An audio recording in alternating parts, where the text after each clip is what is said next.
aula. Você chegou no horário e eu cheguei no horário e a gente vai começar, tá? Pois quem quiser que assista, se é que vão. Como a disciplina é gestão de pessoas, eu não podia falar sobre gestão. Ó, chegou ali, falando na Letícia, ela aí.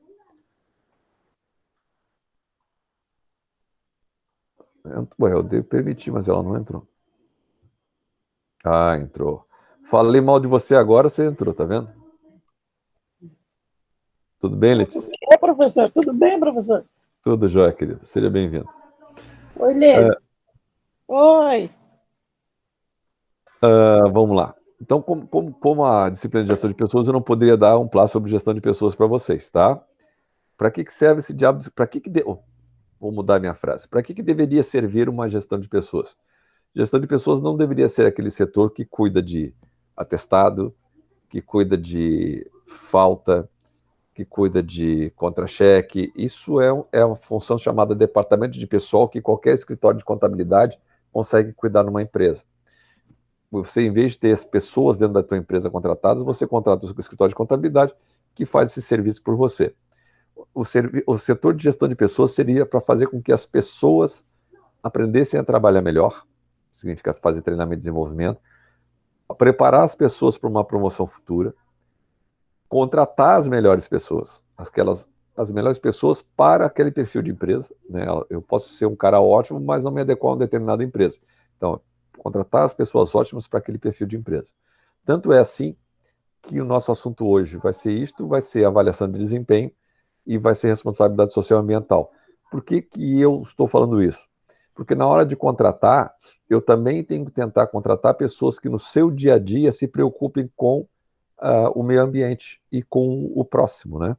Então, funcionários que fazem trabalho solidário nesse tipo de empresa, eles tendem a conseguir emprego com mais facilidade. Só para citar um exemplo, minha mulher está concorrendo a uma vaga numa empresa, e uma das perguntas que eles fizeram foi justamente se ela fazia trabalho solidário e se ela poderia descrever. Por que eles perguntaram se ela poderia descrever?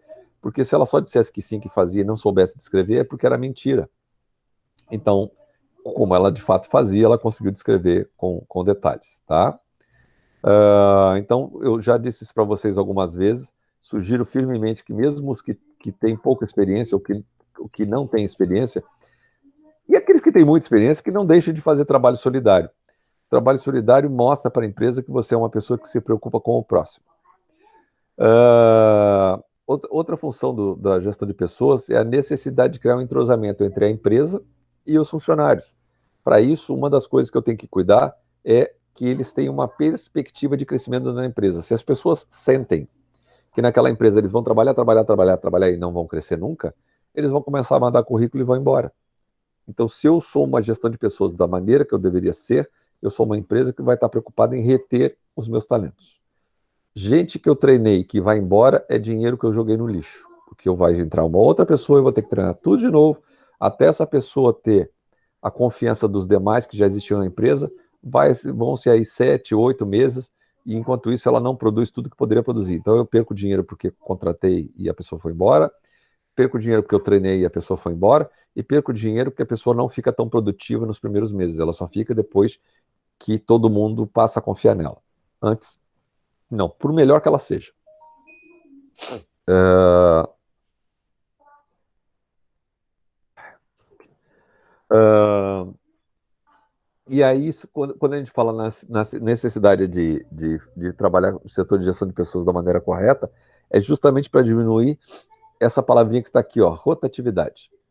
Rotatividade é a entrada e saída das pessoas. Vocês vão ouvir muito um outro termo, que é um termo em inglês, que é o turnover. Turnover é a entrada e saída de funcionários. Quando tem uma empresa que tem muito turnover ou tem muita rotatividade, que é a mesma coisa, essa é uma empresa que perde talentos o tempo todo e que cai a qualidade.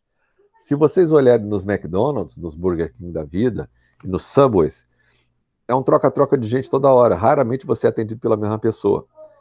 Como é que eles fizeram para fazer com que a qualidade não fosse perdida do produto, ainda que a qualidade do serviço seja perdida? Cada um dos funcionários faz apenas uma pequena tarefa, uma tarefinha burra. Um só bota ketchup, o outro só bota o hambúrguer na esteira, o outro só ensaca com a folhinha, o outro só bota a batata frita para fritar, o outro só limpa banheiro e assim por diante. Então, a tarefa que eles fazem é uma tarefa simples, que não requer muito raciocínio, em que 10 minutos, se ele for embora, eu treino o outro para botar no lugar. Só que boa parte dos demais serviços não são assim. Eu preciso de gente que eu treine e que fique, e que com aquele treinamento ela vai cada vez ficando melhor. E isto cai a qualidade, por isso eu não posso ter rotatividade. Tá? Por que tem muita rotatividade no McDonald's? Os motivos são diversos. Porque trabalha sábado e domingo, porque o salário é ruim, porque as pessoas não têm uma alimentação adequada, não têm um local de descanso e por aí vai. Tá?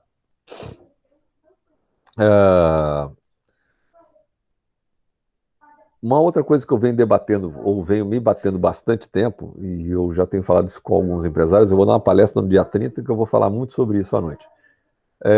Da necessidade das pessoas pararem com o discurso de que o funcionário é importante, mas no dia a dia tratar o funcionário mal. Uma empresa que eu costumo usar muito como exemplo disso é o Zafari. Quando chega dezembro, eles botam uma propaganda linda na televisão, mostrando como é bonito a relação de família, como se a família Zafari fossem os funcionários, os patrões, e todo mundo se amasse muito. É uma cascata. Eles são hiper explorados, as condições de trabalho são muito ruins, e eles têm muito medo de tudo. Então, não é uma boa empresa para se trabalhar, e é um discurso que foge da prática do dia a dia. Tá? Uma outra coisa importante em termos de gestão de pessoas é que se a empresa quiser crescer, ela tem que pensar no que ela vai ser daqui a 5 anos. Que talentos eu vou precisar daqui a 5 anos para poder crescer? E eu não vou conseguir esses talentos em cima do laço. Alguns desses talentos eu tenho que levar 2, 3 anos preparando. E eles não estão disponíveis, porque assim como eu, empresa, estou procurando, outras empresas também estão procurando. Então, é extremamente importante que eu consiga atrair as pessoas e eu consiga reter essas pessoas depois que eu atrair. Para isso, eu tenho que ter respeito pelas pessoas, eu tenho que ouvi-las, eu tenho que entender os seus anseios, eu tenho que entender as suas expectativas, eu tenho que fazer com que elas se sintam acolhidas. Se eu tiver uma empresa que todo mundo olha o relógio para ir embora, eu estou numa empresa que todo mundo é muito infeliz. É uma pena. Professor, Sim, posso falar um pouquinho? deve. Teve. Eu acho que é parecido, sim, se assemelha com o que o senhor disse antes. Ah, Há um tempo atrás, eu fiz um curso de camareira de hotel, aham, né? Fiz um curso gratuito, foi de 2 meses. A gente sim. tinha que fazer um estágio de uma semana para aprender na prática. E aí, logo disso, eu comecei a largar currículo em hotéis, hospitais, tudo, para ver se eu arrumava um trabalho nessa área. Sim. Só que em 2 hotéis que eu fiz entrevista, Ah, a pessoa que me entrevistou falou comigo, passou todas as informações do hotel, como é que era o funcionamento, disse quantos quartos tinha. Só que no final da entrevista ela perguntou para mim assim: tem sobe e desce de escada, tu vai aguentar? Sabe? Porque eu sou gorda. E aham, aquilo para mim foi eu assim me tirou o chão, sabe? Porque sim, eu faço trabalho em casa, por que eu não ia fazer lá? sim. E aí eu digo, sim, aguento. E fiquei assim, chocada. Saí Aham, do hotel, tinha uma menina que tinha feito entrevista um pouco antes de mim, e disse que perguntou se eu aguardava ela para ela ir até a estação, para ela não ir sozinha, para a gente ir junto. E eu fui, eu perguntei se o que, que a mulher tinha perguntado para ela. A mulher que fez a entrevista não fez esse tipo de pergunta. Boa noite, professor. boa noite. Porque ela era bem, não, não era gorda. E aí para Sim. ela não perguntou e para mim ela perguntou. Eu fiquei assim, ó, completamente desmotivada e demorei muito tempo depois disso para largar currículo. É, é natural. Eu também ficaria se fosse você. Ah, assim, quando eu perdi meu emprego na Varig, eu comecei a largar currículos para trabalhar. Eu larguei mais ou menos 200 currículos. E o que eu mais ouvia é que eu era super qualificado, que eu estava ali tentando conseguir um emprego que não era para ficar muito tempo, então eles não teriam interesse de ficar comigo. E eu ouvi isso muitas vezes. Então, é muito chato. Aí deu vontade de começar a mentir no currículo para poder me contratar, porque eu precisava voltar ao mercado de trabalho. Eu tinha um salário muito alto, que a empresa acabou e eu precisava retornar, né? Resultado, não consegui. Me matriculei num curso de encanador para construção, porque naquela época tinha muita construção nova e ninguém estava dando conta do recado. Eu já tinha um certo dom para a coisa, fui para o Senai aprender. E aí a minha sorte, porque eu larguei currículo lá e no Brasil todo, aí no final do curso 2 vagas diferentes me chamaram. Mas eu estava sem esperança. Aí me chamaram no Espírito Santo e me chamaram no Rio Grande do Sul. E o restinho da economia que eu tinha, eu fui fazer as entrevistas, né? E acabou que eu acabei vindo parar aqui em Bento Gonçalves, no Hospital de Bento. Mas assim, a gente ouve muito mais não do que sim, e houve perguntas bem capciosas. Naquele tempo era muito mais complicado, o tipo de pergunta que faziam não existia uma legislação Não ainda sei se vocês estão forte. me ouvindo, eu não estou ouvindo, não tem som para mim. Nós estamos te ouvindo e estou ouvindo você também. E nós estamos nos ouvindo. Então entra e sai de novo, Maria. Deixa eu botar uma mensagem no chat para ela. Diz para ela colocar o fone, senhor. Vamos lá. Ué, por que não aparece o chat aqui? Permitir que... Tá.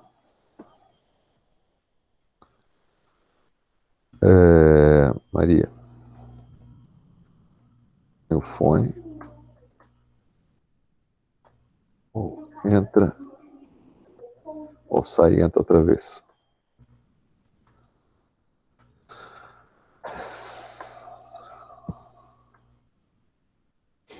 Não sei se ela vai conseguir ler isso aqui. Bom, resultado. Muitas vezes eles queriam saber, faziam perguntas dúbias, querendo saber se eu era gay ou não. Porque eles queriam entender, no começo da minha vida, eles queriam entender por que eu estava procurando aquele emprego e por que eu não tinha namorada com 20 anos. Acontece que o meu primeiro restaurante foi aos 20 anos. Eu não tinha tempo para namorar. Eu trabalho o dia inteiro. De meia-noite às 5 eu tenho que dormir, eu não tenho tempo para namorar. Eu tenho lá as ficantes, né? As moças que eu acabava conhecendo no restaurante, clientes, mas era só. Não dava tempo para ter um namoro fixo, não tinha tempo para isso. E depois, quando eu saí da Varig, a pergunta era sempre a mesma, se eu era gay ou se eu não era. Então, eles faziam perguntas enviesadas. Por que você está separado? Tá, e daí? Não quer dizer que eu seja gay, né? E se for, eu vou ser menos competente, mas naquela época havia um preconceito grande porque existia AIDS, e a AIDS estava muito forte no mercado, e as pessoas tinham muito receio de serem atendidas por alguém que pudesse ser gay, né? E, cara, faz parte. Até que finalmente eu consegui. Foi uma dureza, não foi fácil. E comecei limpando privado em hospital, pessoal. É assim que vai. Um dia a coisa anda. Não pode desesperar, Letícia. Se desesperar, aí que a gente não faz boa entrevista. Eu mandei uma vaga para vocês lá da Santa Casa, que está contratando 53 higienizadoras para as unidades de saúde de Porto Alegre. A Jaque mandou? Lá na Santa Casa, para vocês? Quando o professor foi hoje? Não, semana passada eu mandei. Eu não lembro. Eu não recebi. Tá, então eu vou mandar aqui para vocês, e vocês puxem aí para vocês, por favor. Tem 53 vagas. Deixa eu puxar aqui. Aqui.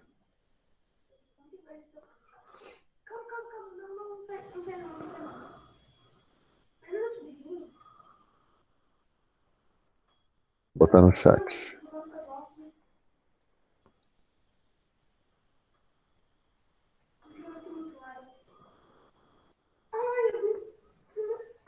Tá aí no chat, tá? Peguem para vocês, por favor.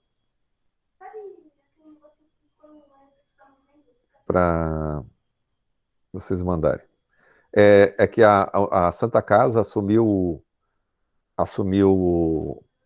várias unidades básicas de saúde lá da prefeitura. Então, abriu muito emprego para enfermeira, para técnica de enfermagem e para higienização também. Tá? Gente, entre na Santa Casa. Eu entro todo dia. Lá na Santa Casa, trabalhe conosco. Sempre tem vaga. Sempre. Cara, é um entra e sai louco de gente, porque as pessoas não querem trabalhar final de semana e pedem demissão.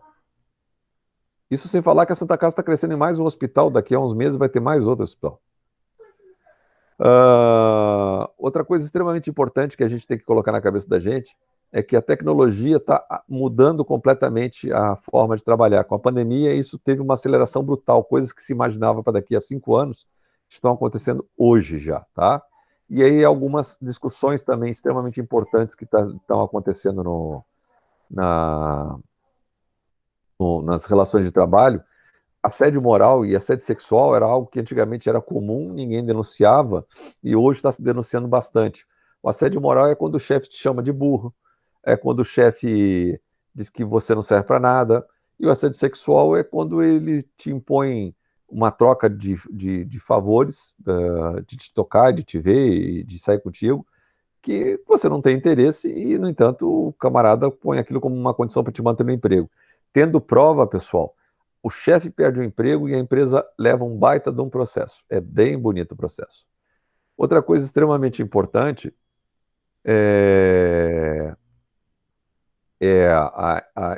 houve com a pandemia uma exclusão tanto dos jovens quanto dos idosos. Os jovens, porque não têm experiência, até treinar, neste momento não dá tempo, eu preciso de alguém com experiência. E os idosos, porque fazem parte do grupo de risco e essas pessoas não podiam trabalhar. Então estão sendo eliminados do mercado de trabalho, pelo menos enquanto durar a pandemia, é isso que vai acontecer. Um dos poucos lugares, eu acabei de falar mal da empresa, mas agora eu tenho que falar bem, um dos poucos lugares que eu vejo que não tem preconceito em relação a idosos é o Zafari. Ele contrata tanto jovens quanto idosos e ele contrata em abundância. Os daqui de Novo Hamburgo, por exemplo, são os dois extremos aos montes. E há uma outra palavrinha extremamente importante que, por mais que eu deteste o que eu faça, se eu quero manter o meu emprego, eu tenho que ser comprometido com o meu emprego. Ser comprometido com o emprego significa fazer o possível para que tudo ali ande bem, para que eu faça o meu melhor e que todo mundo perceba que eu faço o meu melhor. Ah, mas eu detesto o que eu faço. Gente, enquanto eu não tenho outro emprego, é aquele que eu tenho. Eu tenho que fazer o melhor naquele que eu tenho. Isso me impede de procurar um outro enquanto eu estou trabalhando naquele? De jeito nenhum, não me impede. Que eu vá ser feliz em outro lugar. Mas procurar emprego estando empregado é mais fácil do que estando desempregado. A gente faz umas entrevistas de forma muito mais tranquila, muito mais sossegada quando a gente está empregado. Tá? Então é extremamente importante que vocês ponham na cabeça que por mais que vocês não gostem daquilo que vocês fazem, façam como se o emprego, como se a empresa fosse de vocês. É a melhor forma de se manter e de ser visto por outras pessoas e outras empresas para outras oportunidades. Ah, sim, outra coisa que eu também já comentei com vocês. Trabalho solidário aumenta a nossa rede de relacionamentos. Quando a gente faz trabalho solidário, a gente conhece um monte de gente que às vezes tem contato em outras empresas, e aí a gente consegue se colocar também. E se as pessoas veem que a gente faz um trabalho solidário legal, elas acabam te indicando para serviços muito legais também, tá? Isso é bem legal. O que eu também gostaria de falar para vocês hoje em relação à avaliação de desempenho, que é algo que tem ainda nas empresas brasileiras, lá fora não tem mais, e que é um momento que costuma ser de sofrimento para o funcionário. Por quê? Porque geralmente quando você faz um ano de empresa, o teu chefe te chama para fazer a avaliação do teu desempenho. O grande problema é que os chefes, de um modo geral, são só chefes, eles não são líderes. Eles não te falam ao longo daquele ano o que você pode melhorar, no que você está bem. Eles deixam para despejar em cima dos teus ombros tudo naquela 1 hora de avaliação de desempenho. E, de uma forma geral, eu já vi muita gente sair chorando, porque saiu tão carregada, com tanta energia negativa, que não aguentou o peso da porrada, tá? Aquilo deveria ser um momento para verificar se aquilo ao longo do ano que eu vim falando para ti tá sendo melhorado. E o que você fez para melhorar e o que a empresa pode fazer para te ajudar a melhorar. E é o que eles chamam de gap. Gap é lacuna, tá? Essa última palavrinha aqui de baixo, entre aspas. É uma palavra que eles usam bastante nas empresas. Ah, tu tens um gap de competência, tu tens um gap de habilidade. É uma lacuna, é o que te falta, tá? Então, o que a gente faz? A gente tem que estar sempre estudando. Seja fazendo aqueles muitos cursos que eu mandei para vocês, todos de graça, seja fazendo uma faculdade depois que vocês terminarem o ensino médio. É a única maneira da gente evitar ter gaps. Sabe quando é que eu vou parar de ter gap? Eu tenho graduação, especialização, mestrado e doutorado. Nunca. Porque tem sempre conhecimento novo que eu preciso ir lá estudar para poder estar atualizado com vocês. Então a gente tem gap a vida inteira. A gente só para de ter gap quando morre. Então, estudem. Não parem de estudar. Leiam jornal, leiam revistas especializadas, procurem ouvir profissionais daquela área que vocês gostam, que sejam mais antigos, que tenham experiência. Essa é uma forma de estudar legal, tá? O objetivo, então, da avaliação de desempenho é fazer uma avaliação do que te falta e do que você precisa fazer para melhorar no teu desempenho, para que a empresa e você saiam ganhando, tá bom?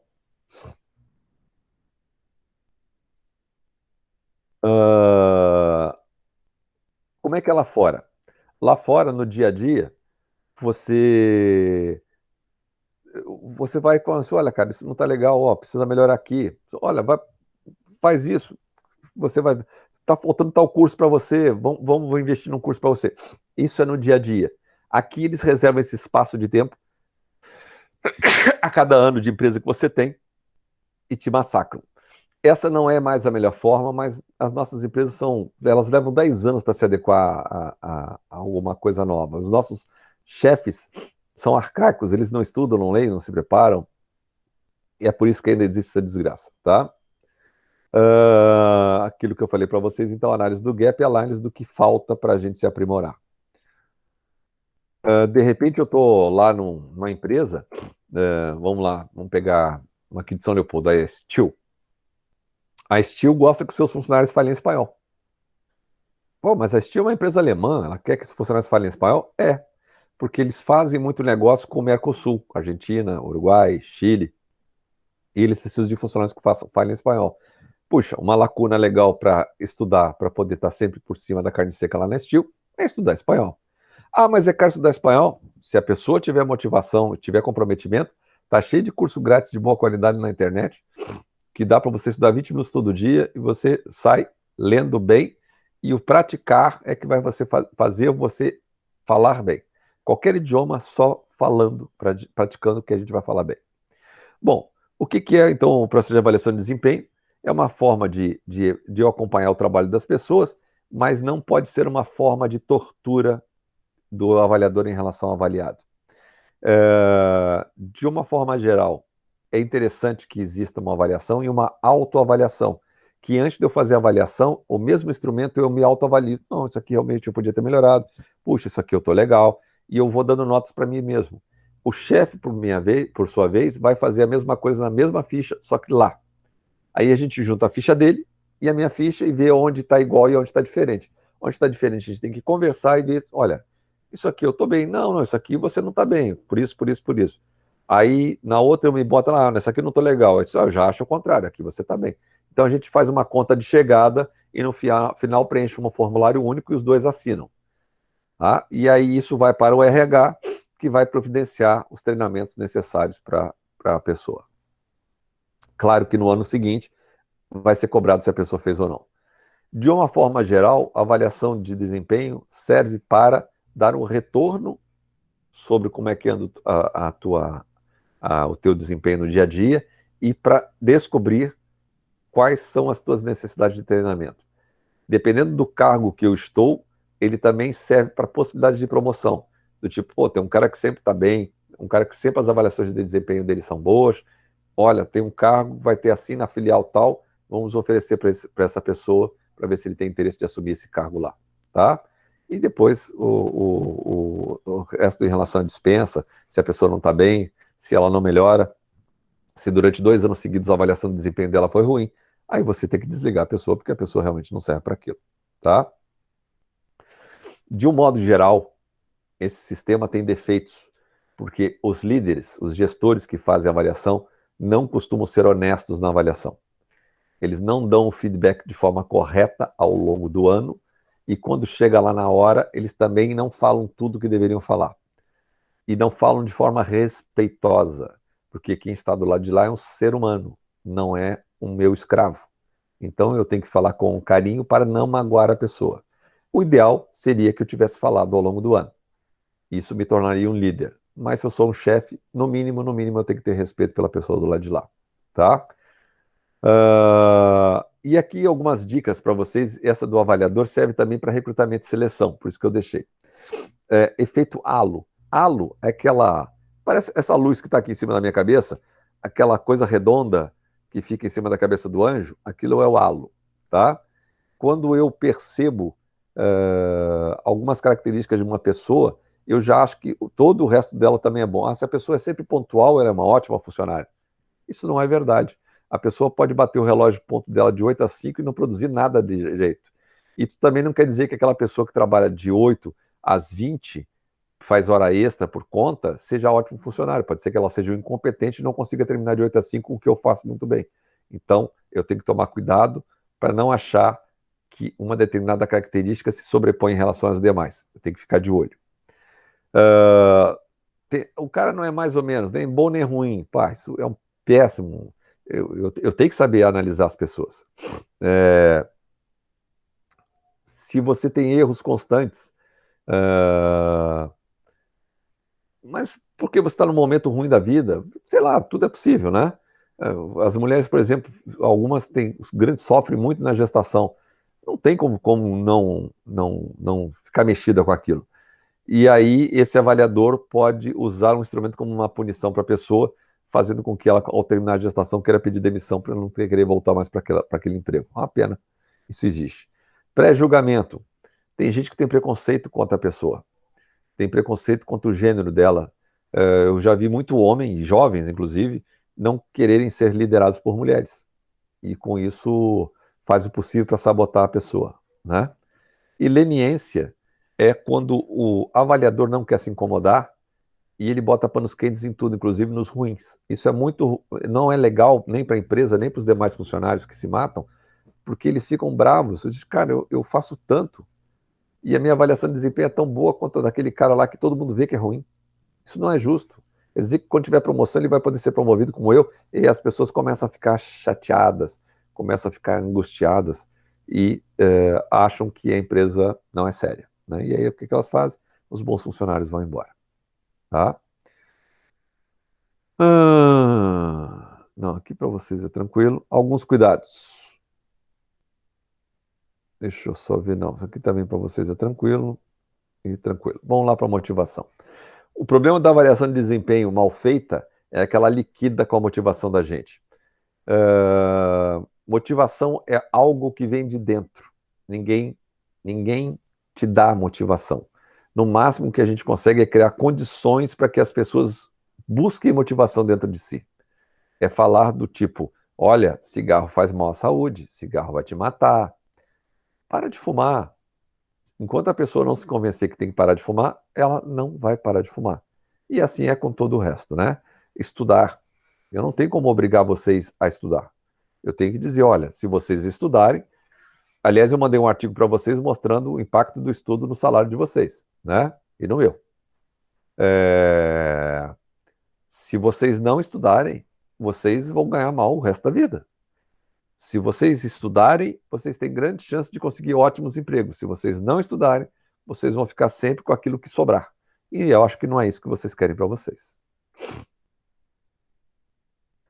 Quando a gente não tem motivação, a gente fica triste. A gente fica frustrado, a gente se sente culpado, a gente sente vergonha, a gente sente arrependimento até das coisas que não fez. E ao contrário, quando a gente está motivado, a gente parece que vê um passarinho cantando, né? Parece Cinderela, com aquele monte de passarinho segurando o vestido dela para poder ir para o baile. A gente fica excitado. Então, nós temos os dois opostos, né? Ou nós ficamos muito felizes, nós não ficamos muito tristes. E se a gente quiser se dar bem na vida, a gente tem que procurar motivação, energia lá dentro, de qualquer jeito para ir em frente, né? Uma das coisas que nos motiva a querer continuar em frente é o desejo de afiliação, a ideia de a gente pertencer a algum grupo. Quando a gente se vê muito solitário, quando a gente se vê muito afastado de tudo e de todos, a gente acaba definhando. É como se fosse uma florzinha murchando. Por que isso? Porque nós, seres humanos, fomos feitos para viver em coletividade. Por mais que a gente diga, mas eu gosto de morar sozinho, viver sozinho não é viver solitário. Eu posso ser feliz comigo mesmo vivendo sozinho, mas eu gosto também de ir a uma festa e confraternizar com os meus amigos, eu gosto de torcer para um time de futebol junto com outras pessoas, eu gosto de ir à igreja e rezar junto com outras pessoas que acreditam na mesma religião que eu, e assim por diante. A gente precisa de outros para se sentir querido, desejado, tá? E isso não significa que eu preciso estar apaixonado por alguém. Eu preciso estar apaixonado por mim primeiro. Se eu não estiver apaixonado por mim primeiro, eu não gostarei, ninguém gostará de mim. Bota isso na cabeça de vocês. Eu tenho que gostar de mim para os outros gostarem de mim. As pessoas têm uma necessidade permanente de reconhecimento. Isso vem desde o pai e da mãe da gente, né? A gente gostava quando o pai e a mãe elogiavam a gente pelas coisas que a gente fazia. A gente ficava triste quando alguém ralhava com a gente por alguma coisa que a gente tinha deixado de fazer ou fazia mal feito. É assim pro resto da vida. A gente passa a vida inteira buscando o reconhecimento dos demais que trabalham e convivem com a gente. E aí, o que atrapalha a vida da gente nas empresas? A politicagem, a puxação de saco, a gente saber... Vou citar um exemplo para vocês aqui que eu posso falar com extrema tranquilidade. Teve empresas aí agora na época da eleição em que algumas pessoas dentro dessas empresas estavam buscando cargo para vereador. E elas só chamavam para trabalhar na empresa gente que era da sua localidade. Então, apesar da empresa ficar situada em Porto Alegre, este cidadão só chamava a gente de Canoas, porque o objetivo dele era virar vereador em Canoas. Todo o resto que estava lá já na empresa ficou extremamente entristecido, porque muita gente boa deixou de ser contratada porque esse sujeito tinha um projeto político que era superior ao da empresa. Felizmente a empresa é muito grande e não observou essa falha desse incompetente. A minha vingança suprema é que no domingo passado ele perdeu. Apesar de toda a safadeza dele, ele não conseguiu se eleger vereador aí pro Canoas. Bem feito. Outra coisa que nos atrapalha no dia a dia na empresa é burocracia em excesso, é muita reunião chata que não diz nada, é coisa que a gente sabia que podia estar sendo comunicada por e-mail e as pessoas chamam a gente para uma reunião. Cara, não tem nada mais chato que isso. Isso atrapalha, isso é desrespeito à nossa inteligência, né?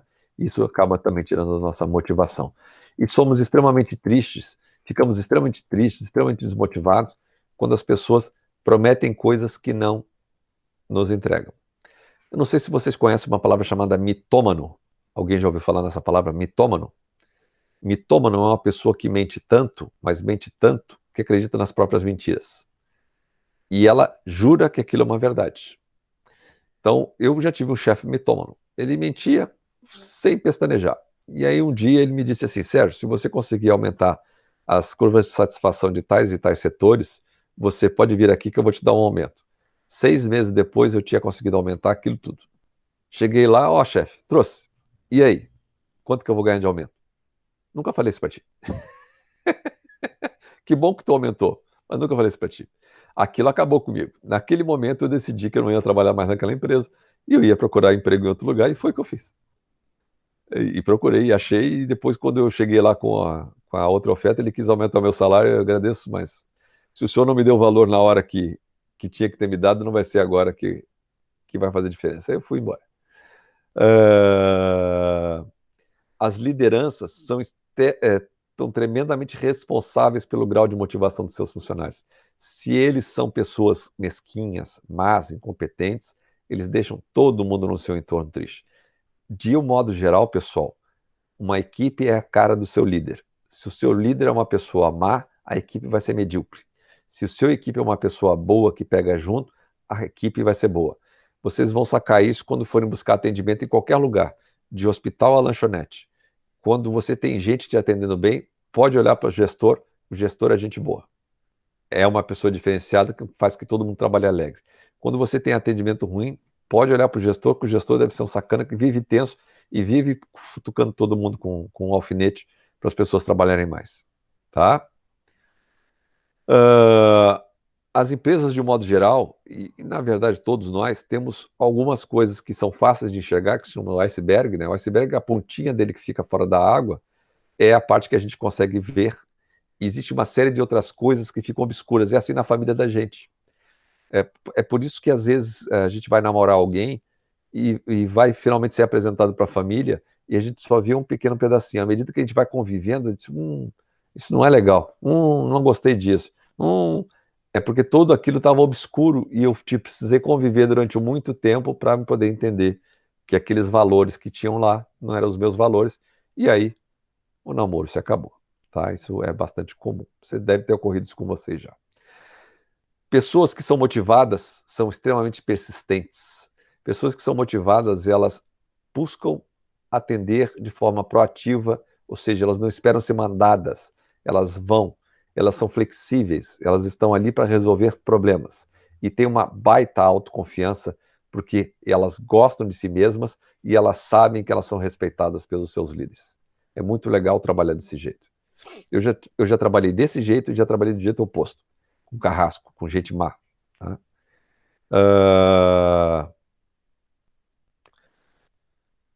Quando eu consigo adotar um sistema de recompensa que está ligado ao desempenho da pessoa, a tendência é que todo mundo queira ter ótimos desempenhos, porque todo mundo quer crescer. Quando esse sistema de desempenho é obscuro, ou seja, eu promovo aqueles que são meus amigos, os que fazem parte do meu grupinho, o resto todo fica desanimado, tá? E aí, significa que eu tenho que, se eu quero ter uma equipe motivada, procurar fazer com que aquelas pessoas que trabalham juntos sejam mais parceiras possíveis. Se puderem ser amigas, melhor ainda. As pessoas, de um modo geral, trabalham muito melhor quando trabalham com amigos. Lamentavelmente, não é sempre possível. Eu já disse para vocês, nós somos pessoas diferentes, criadas por famílias diferentes, com valores diferentes, com escolas diferentes, com religiões diferentes, com crenças diferentes, com gostos sexuais diferentes, com gosto musical diferente, com gosto por time diferente. É muito difícil a gente conseguir se agregar. Mas quando a gente consegue, show de bola, a gente vai trabalhar feliz. Mas e se nós formos apenas bons colegas, é ruim? Não, tá ótimo. Se nós nos respeitarmos como colegas, já é uma baita conquista que a gente conseguiu profissionalmente. Não precisa trazer a pessoa para dentro de casa para torná-la amiga. Basta a gente se respeitar e se ajudar, né? E quando a gente respeita também o nosso entorno. A gente respeita a sociedade e a gente respeita o ambiente. Isso é uma prática, pessoal, que a gente tem que fazer com que os nossos funcionários façam no seu dia a dia. Por exemplo, uma das coisas que não adianta eu querer trabalhar com separação de resíduos na minha empresa se eu não ensino as pessoas trabalhando com separação de resíduos dentro da casa delas. Eu não sei se vocês fazem separação de resíduo aí nas casas de vocês, nós é que separamos. Nós temos um latão enorme para tudo que é descartável, tudo que é enlatado, tudo que é plástico, tudo que é papelão, vai para esse enorme, tudo vai lavadinho, sequinho, que é para poder reciclar, e temos a parte do lixo orgânico, que geralmente são 1 ou 2 saquinhos por cada dia. Ou seja, no final da conta, dão 6 saquinhos por semana, entre resíduos orgânicos e coisas que não dá para reciclar. A gente não joga pilha no lixo, eu levo pilha lá para o supermercado para jogar no lixo de químico, não jogo remédio no lixo, eu tive um treinamento para isso. Se eu estou na empresa, eu quiser trabalhar com responsabilidade social e ambiental, que é justamente o último assunto desse ano que nós vamos debater, não adianta eu meter na cabeça dos meus funcionários, de cima para baixo, achando que eles vão entender. Eu primeiro preciso explicar para eles o que é o impacto que causa você jogar um remédio vencido no lixo normal da sua casa. Você polui o lençol freático lá da tua região, você mata um monte de bactérias importantes para a comida daquele lixo orgânico e torna algumas bactérias que fazem mal ao homem mais resistentes, porque você jogou o remédio no lugar errado. Até remédio comprimido, líquido, xaropes, tem lugar certo para jogar fora. Então não adianta eu na empresa querer que as pessoas façam isso se eu no dia a dia não ensino elas a fazerem isso em casa. Ok? Tranquilos até aí? Vocês sabiam que tem lugar certo para jogar remédio? Quando tiverem remédio velho, vencido, levem para as farmácias. Eles têm uma caixinha, eles recebem esse remédio, isso volta para a indústria farmacêutica e eles lá destroem, tá? O ideal é não ter farmacinha em casa, porque a tendência é que os remédios vençam, né? E aí a gente está jogando dinheiro no lixo. E aí, para ser considerada uma empresa sustentável, eu tenho que ter 3 pilares: o social, o ambiental e o econômico. O social, empresa, eu tenho que me preocupar com os meus funcionários, eu tenho que me preocupar com as famílias dos meus funcionários e eu tenho que me preocupar com o resto da sociedade onde a minha empresa está. Um exemplo. Quando caiu aquela mina lá em Brumadinho e que matou um monte de gente, a Vale do Rio Doce mostrou que ela não tem nenhuma preocupação social. Hoje, depois que mudou o presidente, eles estão investindo um caminhão de dinheiro para fazer uma fábrica de tijolo de resíduo da mina. Em vez de ficar empilhando lá, eles vão começar a fazer tijolo. Neste momento, o tijolo está saindo caro, porque a tecnologia é nova. Mas à medida que você vai colocando dinheiro em pesquisa, você vai conseguindo tornar essa tecnologia mais barata, e aí, em vez de você jogar um monte de detrito na casa dos outros, aquele detrito vai virar tijolo para construir casa. Demorou, né? Precisou matar um monte de gente 2 vezes em Minas para poderem fazer alguma coisa. No ambiental, se eu estou preocupado com o ambiente, eu, empresa, não jogo lixo sem cuidado. Eu não gero resíduo sem cuidado. Meus funcionários só vão fazer isso se eles entenderem o impacto que isso causa. Exemplo, será que a gente precisa trocar de celular todo ano? Será que eu preciso ter tanta roupa assim no meu guarda-roupa? Será que eu tenho ideia de quanta água se gasta para fazer uma calça jeans? Eu preciso ter 10 saias, 50. Tinha aqui, essa casa aqui que eu comprei, a dona tinha 200 pares de sapato no armário. Para que alguém tem 200 pares de sapato no armário? Haja pé, né? Ela deve ser um lagarto, uma lagartixa com 1000 pés para usar 200 pares de sapato. Então, eu tenho que começar a repensar. E eu, para começar a repensar, eu tenho que treinar os meus funcionários a repensar o seu dia a dia. Senão, eles não vão praticar isso na empresa. E econômico. Nenhuma empresa vai ser sustentável se tudo aquilo que ela quiser gerar não gerar algum benefício para ela. Ou mais lucro, com menos perda de recursos, ou melhor imagem. Então, hoje a Vale do Rio Doce está fazendo isso e está gastando esse dinheiro para tentar recuperar a imagem dela junto aos investidores internacionais. Não é porque ela é boazinha. Ela está fazendo isso porque ela quer que as ações dela voltem a crescer, ela ganhar mais dinheiro, mostrando ao pessoal que é estrangeiro que pode comprar ações da Vale, porque eu sou uma empresa que respeito a sociedade, o ambiente e sou rentável, eu gero lucro. Ok? Tranquilos aí? Esses conceitos de sustentabilidade é que batem direto no Bolsonaro. Se vocês olharem a televisão nas últimas 2 semanas, é o conceito do ambiente que mais está batendo. Por quê? Porque 70% da madeira vendida no Brasil é madeira ilegal. É madeira que não poderia ter sido derrubada. E está sendo derrubada porque essas pessoas são madeireiros, muitos são representados no Congresso por vários deputados, que apoiam o Bolsonaro se ele liberar fiscalização. Então, 70% da madeira que é exportada é ilegal, entra no país como legal, no país estrangeiro como legal, porque nós aqui não fiscalizamos da maneira correta, tá? Essa pirâmide aí ficou famosa em 1992. Houve um evento lá no Rio, em que os países do mundo inteiro se reuniram, chamada Eco 92, para traçar uma triple bottom line. É um nome em inglês, mas basicamente é uma pirâmide que a empresa só será sustentável se for ecologicamente sustentável, ou seja, ambientalmente sustentável, socialmente desejável, a sociedade me deseja ali no seu contexto, porque eu estou gerando emprego e não estou poluindo, e economicamente viável, ou seja, a empresa não vai quebrar, porque se a empresa quebrar, não gera emprego, né? E ninguém quer isso, tá? E essa é a grande preocupação. Eu tenho que gerar emprego, mas eu não posso gerar lixo.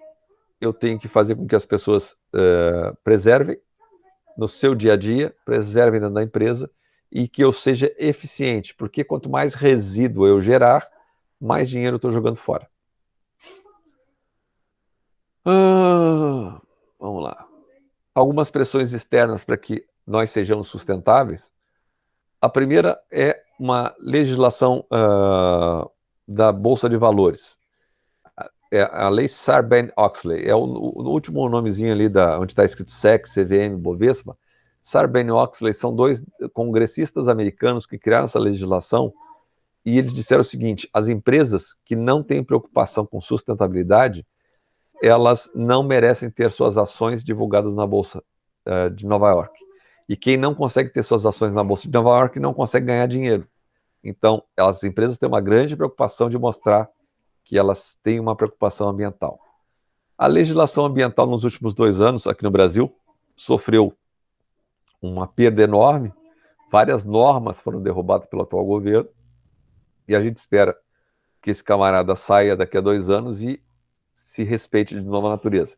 Nós tivemos muita queimada no Pantanal, porque a legislação ambiental foi alterada para favorecer aqueles que queimam e aqueles que derrubam árvores.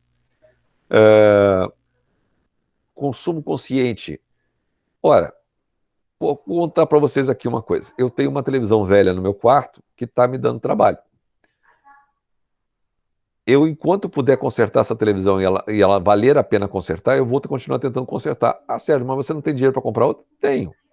Mas acontece que é mais uma carcaça de televisão que vai para um lixo eletrônico, entende? Eu estou querendo evitar de gerar esse lixo eletrônico. E por que eu estou fazendo isso? Porque eu tenho que tentar dar exemplo para os meus filhos. Se eu não der exemplo para os meus filhos agora, o que eles vão pensar de mim depois? O que eles vão pensar que eu sou só gogó? Então eu estou evitando. Tudo que eu puder fazer para tentar fazer com que a televisão continue funcionando, eu estou fazendo.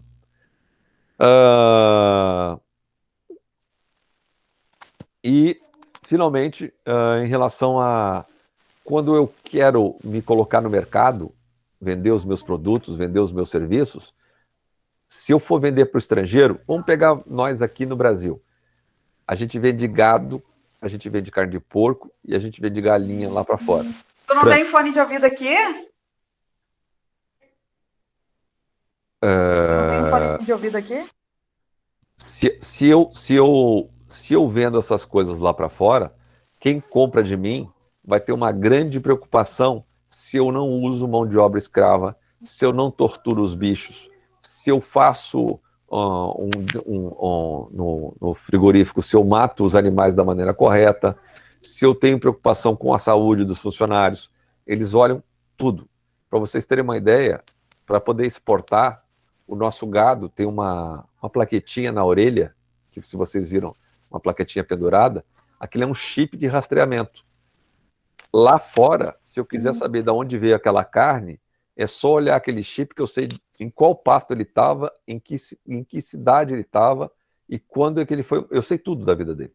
Eu sei quando ele foi para o abate, eu sei quando ele foi cortado, porque aquele chip vai junto com a carne. Então, quem comprou sabe tudo, tá?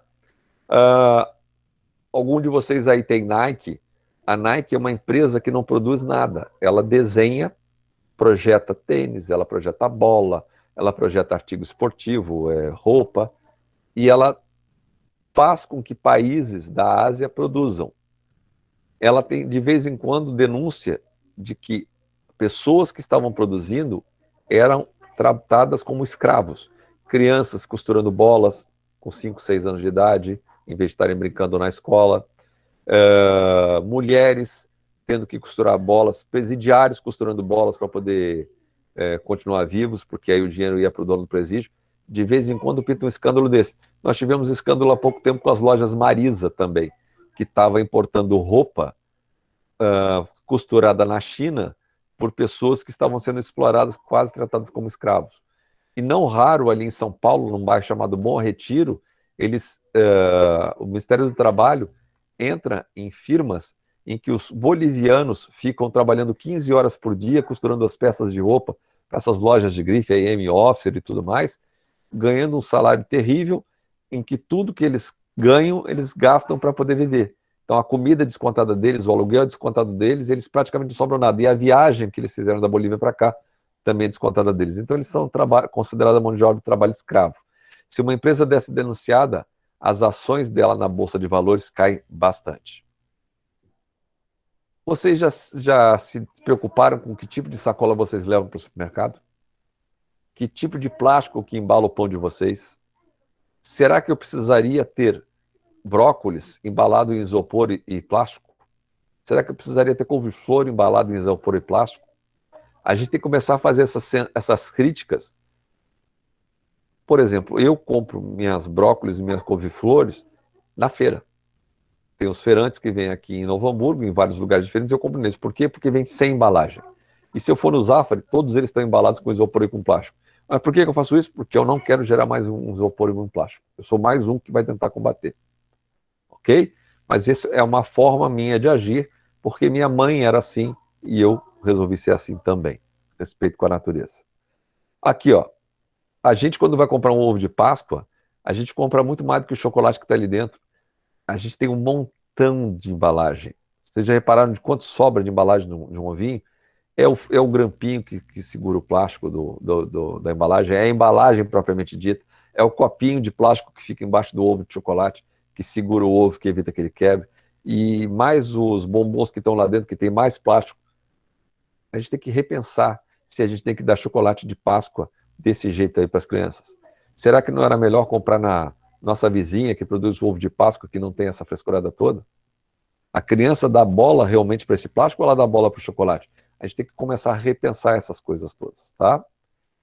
E aí, se a gente pensar enquanto cidadão, a tendência é que a gente tenha um mundo mais sustentável, porque não é só a empresa e não é só o governo que vai conseguir fazer isso. Nós, como indivíduos, temos a nossa obrigação, tá? Eu trago para vocês também aqui deixa eu chamar isso aqui, deixa eu trazer para vocês aqui. Pegada ecológica. A pegada ecológica é o quanto eu, Sérgio, gero de gás carbônico no mundo. Então, assim, ó, eu calculei a minha pegada ecológica. Tem um cálculozinho lá, se vocês entrarem no site, tem, tá? Entra no site que está aqui embaixo, está lá na apresentação que eu mandei para vocês. Se todas as pessoas no planeta tiverem estilo de vida similar ao meu, precisaremos de uma Terra mais 9. Ou seja, eu, Sérgio, com todos esses cuidados, eu gasto demais. E eu gasto demais porque eu tenho uma casa, porque eu tenho um carro, porque eu tenho 2 filhos que vão para a escola. Tudo isso entrou na minha conta, né? Por mais que eu tente, eu ainda estou gastando muito. Imagina se eu fosse um cara que gastasse mais. Tá? A minha média, a minha pegada em relação à média brasileira. Eu não estou tão mal, a média brasileira é pior do que eu. Isso é sinal de que nós todos estamos gastando mais do que nós deveríamos gastar. Tá? E as metas do milênio são tentar acabar com a fome e com a miséria. Não falta comida, falta gestão dessa comida. Educação básica para todos, porque quando eu tenho educação eu sei o que eu devo produzir, eu sei o que eu devo consumir, e eu consumo consciente. Está vindo a Black Friday agora, o nego cai de boca num monte de promoção para um produto que de fato eles não precisavam e ficam depois pagando em 10 meses para um produto que não era necessário, mas estou comprando porque está barato. É um absurdo. Cara, eu nunca comprei nada em Black Friday, só para vocês saberem. As mulheres serem valorizadas, elas estarem mais presentes nas empresas. Hoje, finalmente, essa eleição foi a primeira que entrou um pouco mais de mulher nas câmaras de vereadores, mas ainda estamos longe da necessidade. Reduzir a mortalidade infantil. Melhorar a saúde das gestantes, porque uma criança até os 5 anos, ela precisa de todos os cuidados do mundo. Se ela não se alimentou de forma adequada até os 5 anos, ela tem perda de neurônios que nunca mais se recuperam. Ela vai ter defeitos de aprendizado para o resto da vida. Não adianta encher de comida depois de 5 anos, se é do 0 aos 5 a mãe fumou, a mãe bebeu e a criança não se alimentou direito. Fica defeito para o resto da vida. Combate a doenças. Hoje nós temos sífilis para chuchu, as pessoas não se cuidam, estão transando uns com os outros sem nenhum cuidado, traindo os seus parceiros, as suas parceiras, é um absurdo. Uma busca extremamente importante por qualidade de vida. A gente tem que ter tempo de lazer para a gente também. A gente tem que se dar direito de ter tempo com a família. E, finalmente, todo mundo trabalhando junto. Não é governo, não é empresa. Todos nós temos que fazer a nossa parte. Eu não sei quantos de vocês ainda a pé até o supermercado e voltam a pé do supermercado. Quantos de vocês precisam ter carro e sem precisar ter. Eu agora estou numa discussão com a minha esposa aqui em casa sobre nós temos 2 carros, tá? Minha mulher trabalha em Porto Alegre, eu trabalho em Canoas e eu sou o motorista das crianças aqui em casa no dia a dia. Só que eu vou ter mais 6 meses de pandemia, certo? Então até maio nós vamos nessa brincadeira aqui fácil. Será que nós precisamos de 2 carros? Eu acho que não. Ela precisa de um carro porque ela continua trabalhando longe, ela sai muito cedo e volta muito tarde, mas eu não preciso mais. Se eu precisar de algum carro, eu pego um Uber. E quando eu precisar de um carro para ir a Porto Alegre, minha sogra tem médicos em Porto Alegre, é mais fácil, mais barato eu alugar um carro. Um carro alugado dá R$80, mais a gasolina vai dar 100 pila. Eu gasto 100 pila numa vez a cada 6 meses, em vez de gastar um monte de dinheiro com seguro, com manutenção. Ah, mas por que as pessoas têm carro? Por causa do status. O que meu vizinho vai dizer se eu vender o carro? A gente tem que começar a se preocupar mais com o que a gente pensa da gente do que com o que o vizinho pensa da gente, tá? Vou aproveitar que nós estamos em 6 pessoas aqui. Hoje veio bem menos do que das outras vezes. Lembrar vocês algumas coisas. Bom, primeiro hoje vocês têm que entregar o trabalho sobre carreiras, tá? Aqueles que não vão conseguir fazer hoje, até amanhã tem que me enviar o trabalho de carreiras. É um trabalho que vocês vão falar sobre as forças e fraquezas, oportunidades e ameaças que vocês têm na vida. Se lerem o texto do Moisés, vocês vão compreender mais fácil. Semana que vem, vocês não vão ter aula presencial, mas vocês vão usar esse dia, o dia 25, para escrever o que te motiva a estudar, porque essa é uma tarefa que tem que ser me mandada pelo e-mail até o dia 2 de dezembro. Vou mandar para vocês também artigos sobre motivação, que a gente vai discutir sobre eles no dia 2 de dezembro. Aliás, eu já mandei esses artigos, nem vou mandar, já mandei. E tem lá no Moodle também. Já mandei esses artigos sobre motivação. Então, lê esses artigos, nós vamos conversar sobre esses artigos no dia 2. Então, no dia 2 nós temos 2 atividades. Vocês vão me entregar o artigo, o que te motiva a estudar, que vocês vão poder fazer na próxima hora de aula, que é na semana que vem. E vamos discutir o artigo sobre motivação. Aí no dia 2, eu vou distribuir para vocês artigos sobre responsabilidade social e ambiental, que vocês vão ler no dia 9 de dezembro. Então, no dia 18 de novembro, próxima semana, depois eu relembro vocês, eu vou mandar um e-mail também. E no dia 9 de dezembro nós não teremos encontro presencial. É para vocês não terem desculpa que não tiveram tempo para ler. Leiam. Aí vocês vão ter que ler os artigos sobre responsabilidade social e ambiental, que é esse assunto que eu dei hoje. E no dia 16 de dezembro, é nosso último encontro, nós vamos discutir. Ah, Sérgio, eu não vou poder aparecer no dia 16. Vou perder nota? Vai. Como é que eu faço para recuperar essa nota? Eu vou escolher 2 artigos de responsabilidade social e ambiental e vou fazer um resumo sobre eles e vou mandar para o Sérgio. É simples assim. Depois do dia 16, vamos ter aula quando? Dia 13 de janeiro, que também cai numa quarta-feira. Todas as nossas aulas, de todas as disciplinas, serão nos mesmos dias e horários que vocês têm hoje, no ano que vem. Então, quando vocês não vão precisar mais ter aula? A partir do dia 19 de dezembro até o dia 10 de janeiro, ninguém tem aula. Dia 11 de janeiro começa tudo outra vez, e nós vamos ter aula até final de abril. Ah, Sérgio, e quando é que nós vamos ter férias? Com certeza, do dia 1º de maio ao dia 17 de maio. Ah, a gente vai voltar depois? Não sei, gente. Mandaram nós, professores, tirar férias todos os 30 dias de maio. Todos nós marcamos as nossas férias, as minhas até foram homologadas. Quando chegou sexta-feira agora, essa que passou semana passada, veio uma nova norma que talvez entre em vigor, que dia 17 de maio vai ser nosso retorno para o trabalho. Então, se vocês têm que se planejar em termos de viagem e tal, do dia 19 de dezembro ao dia 10 de janeiro, e do dia 1º de maio ao dia 16 de maio. Depois eu não sei. Ah, mas quando é que eu vou ter certeza? Em fevereiro. Em fevereiro a gente vai saber se a gente vai voltar dia 16 de maio ou se a gente vai voltar dia 1º de junho. Tá? Só para vocês saberem que eu também não sei. Eu não podia deixar... Ô, professor, eu mandei pelo seu e-mail, não consegui entrar pelo Moodle, não consegui mandar aquela... Nunca vai mandar nada pelo Moodle, Maria. Nunca nada pelo Moodle. É sempre pelo meu e-mail. Sempre pelo meu e-mail. Tá? Mandei de tarde. Eu já te respondi, inclusive, Maria. Elogiei. Aí eu tô devendo outro, então. Eu tô devendo esse agora de âncoras. Uhum. É que você trocou a atividade. Esse da motivação era para dia 2 de dezembro. E esse da âncora é para hoje. Tá? Deixa eu ver se você já não mandou, Maria. Só um instantinho. Não, da âncora eu não mandei. Não, eu mandou, Maria. Não, Maria, você mandou. Você tá com tudo em dia. Eu sou pertinho. Não, Maria, você tá com tudo em dia. Tá. Você não está devendo nada.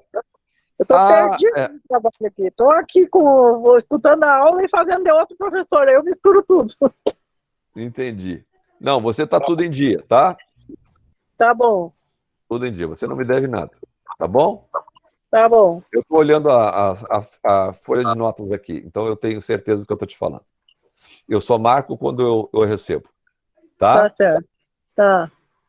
Meninas, alguma dúvida, alguma coisa que eu possa ajudar vocês? Bom, em relação ao emprego, de novo, pode falar. Fala, Maria Beta. Fala, Marina. Assim, eu não entendi. Tem 2 trabalhos que eu vi lá no Moodle lá e eu não entendi muito bem. Eu não fiz ainda. Tá, um é o âncoras. Tá. O âncoras é quais são as tuas forças e quais são as tuas fraquezas pessoais, tu, Marina. Tá? O que você tem de bom que você vai conseguir atingir os teus sonhos? E o que você tem de fraqueza que você precisa melhorar?